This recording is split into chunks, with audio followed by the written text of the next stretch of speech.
Saudamos aos irmãos com a paz do Senhor. Estamos gratos de estar mais uma vez aqui com os irmãos, compartilhando a palavra de Deus e trabalhando mais uma lição dos nossos jovens, que é a lição hoje de número 8, que traz por título A impureza da igreja de Coríntios e a repreensões. Queremos agradecer ao nosso pastor Roberto, nosso pastor presidente, agradecendo também ao nosso superintendente Renato Torres e ao nosso pastor Ilquias, que é o nosso pastor coordenador da área ali de Rio Doce. Meus amados irmãos, o texto do dia da nossa lição está localizado em 1 Coríntios capítulo 5, verso 7, que diz o seguinte: Alimpai-vos, pois, do fermento velho, para que sejais uma nova massa, assim como estáis sem fermento, porque Cristo, nossa Páscoa, foi sacrificado por nós. Meus amados irmãos, temos por hoje estudar a lição de número 8, essa lição que tem por tema a impureza da igreja de Coríntios e as repreensões. E é de suma importância compreendermos o que Paulo está trazendo dentro dessa lição. Essa lição ela tem como foco entender qual era o contexto que essa igreja de Coríntios estava vivendo, dessas impurezas que haviam dentro da igreja de Coríntios, a identificação dessas impurezas, mas também a aplicação da disciplina e a importância da aplicação dessa disciplina dentro da congregação de Corinto. A lição de hoje, ela inicia trazendo alguns aspectos, e antes de iniciar a lição, a gente precisa compreender algumas questões da nossa lição. Primeira questão: algumas perguntas que professores podem fazer na sua sala de aula. Qual é a necessidade de uma disciplina? O que é a palavra disciplina?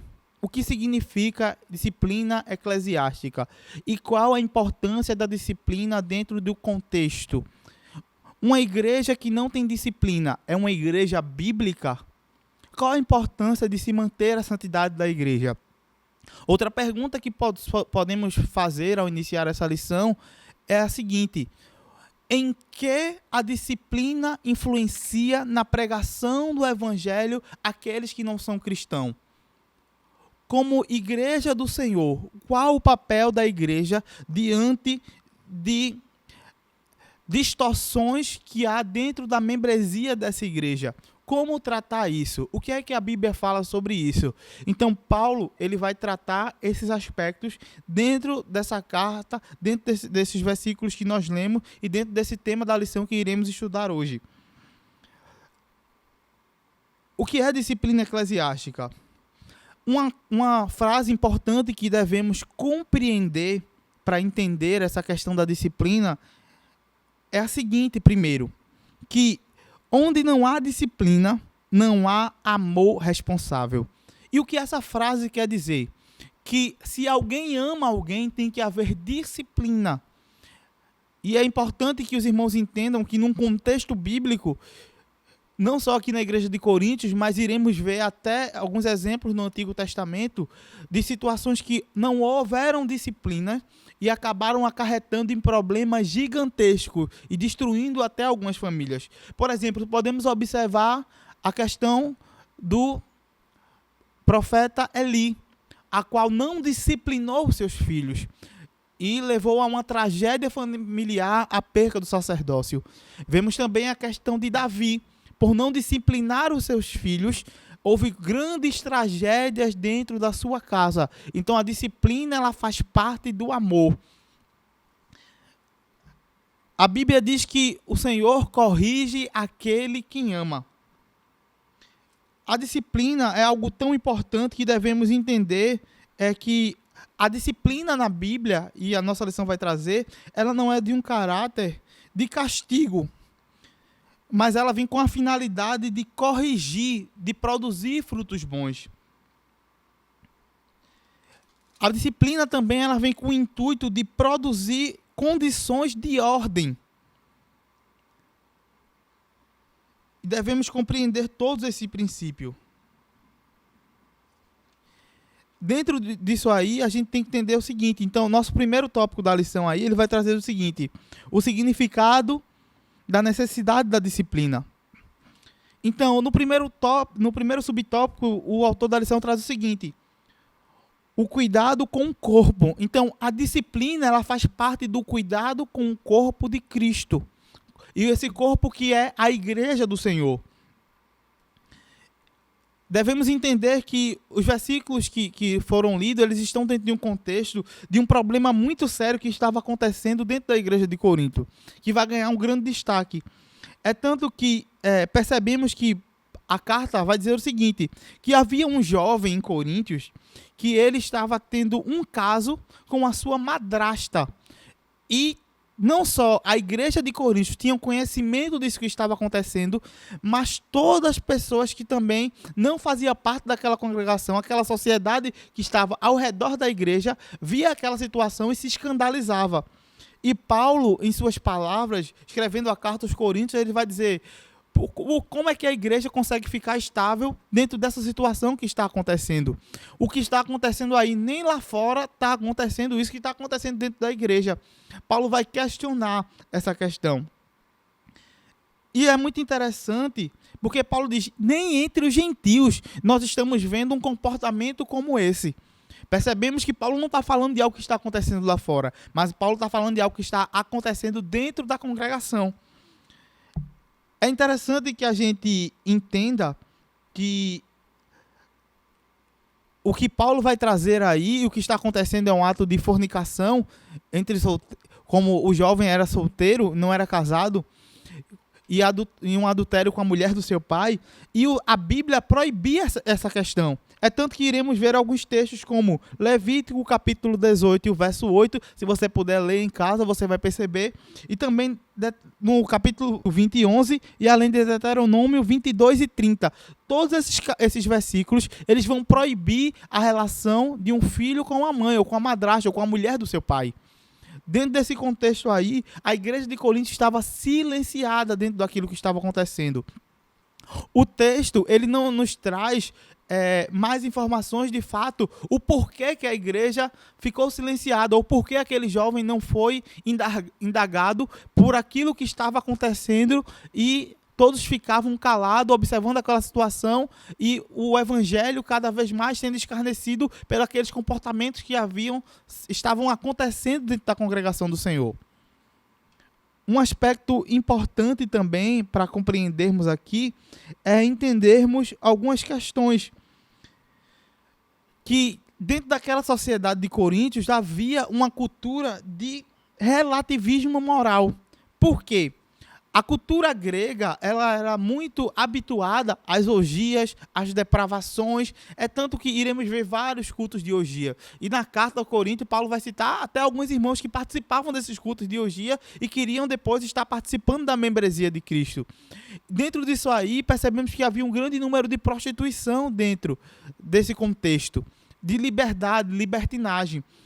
O interessante é que, quando associamos essa igreja de Coríntios, é importante que o professor faça um link e compreenda também o contexto que vivemos hoje, em uma sociedade que ela prega o pluralismo cultural.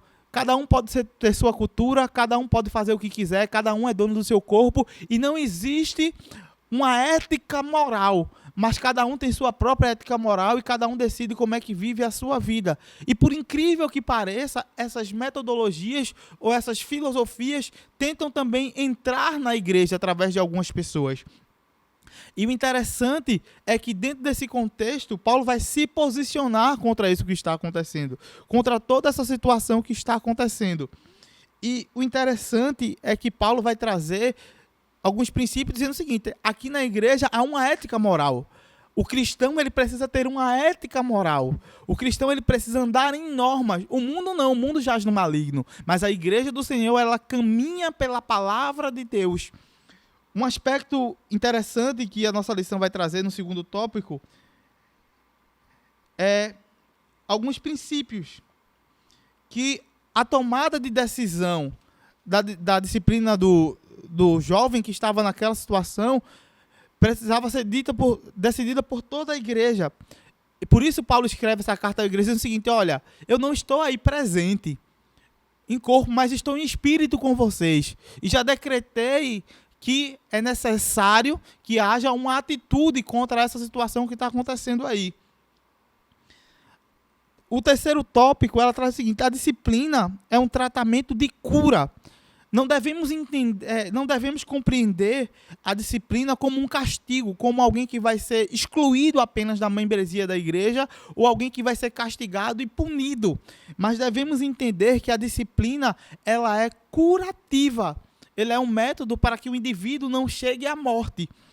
E é importante compreendermos que a disciplina, ela é de extrema importância. Por quê? Em alguns aspectos, devemos entender que a disciplina é necessária. Porque onde não há disciplina, haverá morte, ou haverá uma destruição muito maior. Dentro desse contexto aí, tem um versículo que é muito polêmico que a lição traz, que é a questão quando Paulo diz o seguinte: que esse tal indivíduo seja entregue a Satanás.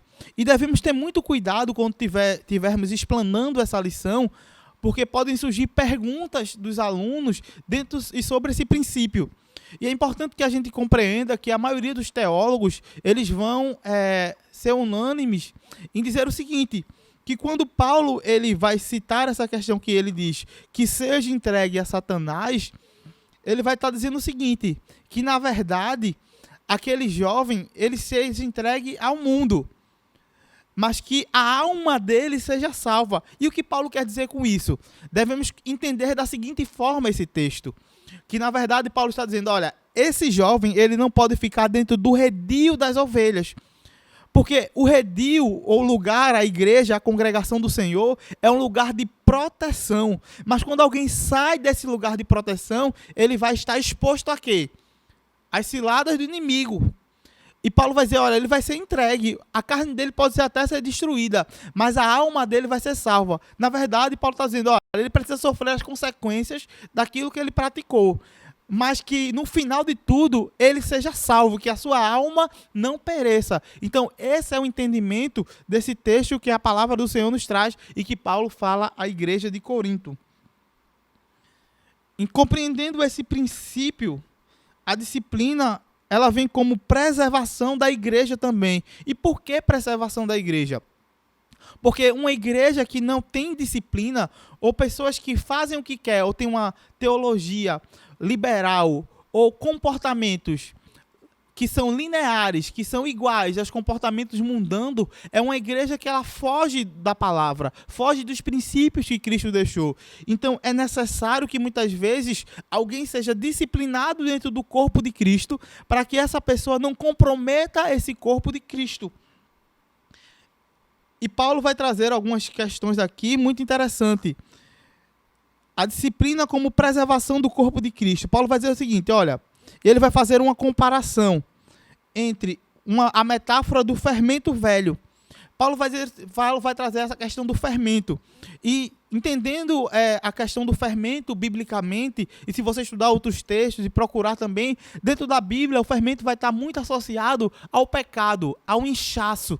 Então, o fermento, a gente, olhando de uma forma melhor, ele vai ser entendido como algo que não cresce, mas que incha, deixa alguém inchado, inflacionado. Mas dentro desse contexto aqui, Paulo vai dizer o seguinte, olha, o velho fermento não pode fazer parte da nossa vida. E dentro dessa analogia, ele vai dizer o quê? Ele vai dizer o quê? Olha, precisamos, dentro do texto que nós lemos inicial, ele vai dizer o seguinte, porque tirando o fermento velho do nosso meio, porque agora sejamos pães asmos. E ele vai trazer a questão da Páscoa. Por quê? E algumas análises, por exemplo, Gálatas, capítulo 5, versículo 9, Paulo também vai trazer isso, a proibição do fermento. E a questão de Marcos, capítulo 8 e 15, falando sobre essa questão da proibição do fermento na Páscoa. Por quê? Dentro do contexto judaico, dentro da lei judaica, dentro da celebração da Páscoa, por 10 dias se comia pão sem fermento, que eram chamados pães asmos. É tanto que a festa da Páscoa também era chamada de festa dos pães asmos. E dentro desse contexto aí, Paulo vai dizer, olha, a igreja de Cristo, se quiser ser uma igreja santa, não pode ter inchaço. E Paulo vai trazer essa figura do fermento comparando ao pecado que estava se alastrando. Porque Paulo vai dizer o seguinte, que um pouco de fermento, ele vai comprometer toda a massa. Paulo está dizendo, olha, esse fermento do pecado que está dentro da igreja, ele pode se alastrar. Como assim? E é importante que os irmãos entendam e busquem discutir isso na sala. Ele pode alastrar, corrompendo a consciência dos irmãos. Como corrompendo a consciência? Que os irmãos muitas vezes entendam que o pecado é algo natural, é algo normal. Ou que fulano pecou, então eu posso pecar também. Isso não tem problema nenhum. Ele não foi disciplinado, então isso vai continuar ocorrendo. Então eu posso fazer a mesma coisa. E para que isso não aconteça dentro da membresia da igreja e não cause escândalo, afastamento, Paulo vai dizer o seguinte, olha, isso precisa ser tratado. Esse fermento não pode estar no meio da igreja, ele precisa ser retirado. Outra questão importante, e aí tem uma frase de um pregador chamado Charles Spurgeon, que ele vai dizer o seguinte, que pequenos pecados são como pequenos ladrões. Eles abrem as portas para que pecados maiores entrem na vida de alguém.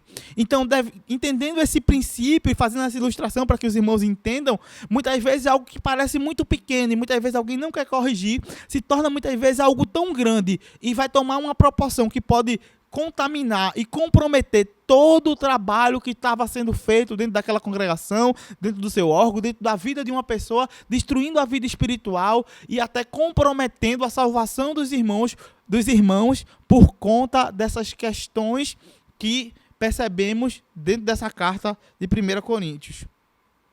Entendendo esses princípios, Paulo vai trazer que, no segundo tópico aí, a exortação à pureza cristã, que é necessário retirar o fermento e que haja, na verdade, o pão asmo da sinceridade e da verdade.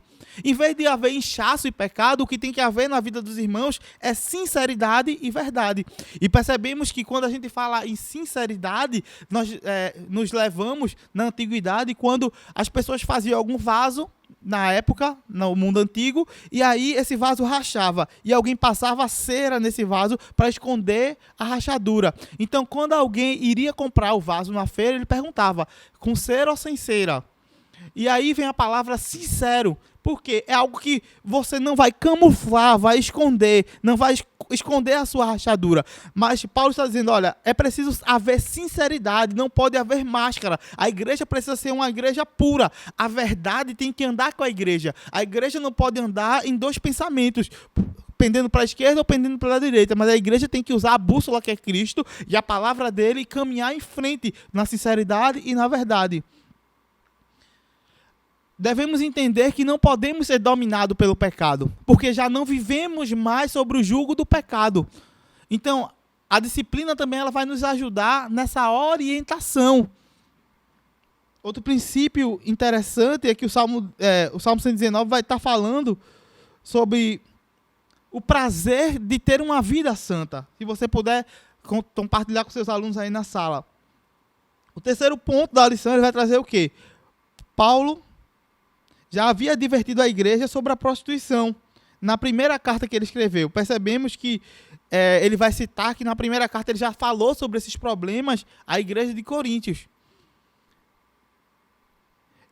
Devemos entender também que o velho homem do passado, ele não pode continuar vivendo nas mesmas práticas, continuar com os mesmos hábitos, trazendo para a igreja ou para a vida dele, porque ele precisa ter uma vida nova agora com Cristo. Algo interessante que Paulo vai dizer é o seguinte, olha, não vos associeis com os falsos irmãos. Paulo vai dizer o seguinte, olha, tenham cuidado, não vos associei com os falsos irmãos. E Paulo não está falando apenas daqueles que estão no mundo, porque na carta Paulo vai dizer, olha, lá no mundo vocês vão encontrar impuros, avarentos, idólatras, maldizentes, beberrão, roubadores. Só que dentro disso aí, eles estão no mundo e vocês ainda não podem sair do mundo. Mas vocês têm que ter cuidado principalmente com aqueles que estão perto de vocês, aqueles que se dizem professar a mesma fé, aqueles que louvam talvez com vocês, que caminham na igreja com vocês, mas os comportamentos deles são completamente diferentes daquilo que o evangelho traz para nós.